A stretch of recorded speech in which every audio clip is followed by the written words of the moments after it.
Hello guys, நான் Itachi தான் ஸ்ட்ராங்கஸ்டான கேரக்டர்னு சொல்ல போகிறேன். அதுக்கான 3 ரீசன் இந்த வீடியோவில் சொல்ல போகிறேன். மறக்காமல் ஸ்கிப் பண்ணாமல் பாருங்கள். ரீசன் நம்பர் 1, கிசாமுவை மங்கிக்கு ஷரிங்கானை யூஸ் பண்ணாமே முடிச்சிருப்பான்.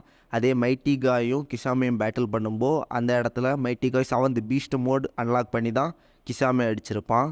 இதுதான் ரீசன் நம்பர் 1. எல்லோரும் இட்டாச்சி விசஸ் ஒரச்சிமாரு பேட்டில் பார்த்துருப்பீங்க. அந்த பேட்டிலில் எல்லாருக்கும் தெரிஞ்சிருக்கும் ஒரச்சிமாரு இம்மோர்டாலிட்டி. ஆனால் அசால்ட்டாக ஒரச்சிமாருவே இட்டாச்சி கதி கலங்க வச்சுருப்பான். அப்போ அதே தெரிஞ்சிருக்கும். அதுவும் மங்கிக்கு ஷரிங்கான் செம பவர் இட்டாச்சியோடது.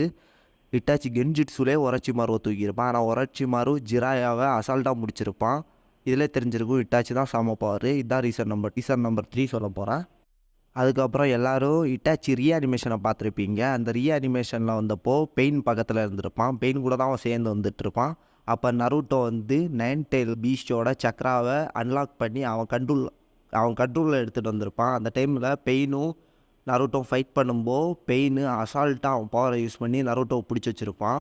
அந்த டைமில் நருட்டோவோட 9 டெயில் ஃபாக்ஸு சக்ராவாலேயே அதுலேருந்து தப்பிக்க முடியாது.